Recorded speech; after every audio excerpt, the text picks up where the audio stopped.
Iran మీద America, Israel చేపట్టిన సంయుక్త దాడి ప్రభావం యావత్ ప్రపంచం మీద పడే సూచనలు కనిపిస్తున్నాయి. చమురు ధరలు పెరిగిపోయి ఫలితంగా నిత్యావసరాల ధరలు ఆకాశానంటే ప్రమాదం ఉంది.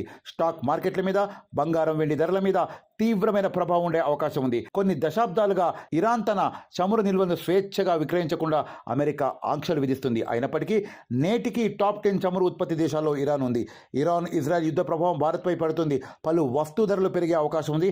ముఖ్యంగా ముడి చమురు, పసిడి ధరలపై తీవ్ర ప్రభావం చూపనుంది. ఇరాన్ చమురును ఎక్కువగా ఉత్పత్తి చేస్తుంది. దీంతో పెట్రోల్, డీజిల్ ధరలు పెరిగే అవకాశం ఉందని చెబుతున్నారు. ప్రస్తుతం ముడి చమురు ధర బ్యారెల్కు $80 దాటి వెళ్ళవచ్చని అంటున్నారు. బ్యారెల్కు బ్రెంట్కు $70 కంటే ఎక్కువగా ఉంది. ఈ వారంలో ధరలు మరింత పెరిగితే పెట్రోల్, డీజిల్ ధరలపై ప్రభావం చూపవచ్చని విశ్లేషకులు చెబుతున్నారు. భారతదేశం ముడి చమురును 80% వరకు విదేశాల నుంచి దిగుమతి చేసుకుంటుంది. మొత్తానికి ఇరాన్ యుద్ధం దీర్ఘకాలం కొనసాగితే ఆయిల్ మార్కెట్లలో సంక్షోభం పెరిగే అవకాశాలు ఉన్నాయని విశ్లేషకులు అంచనా వేస్తున్నారు.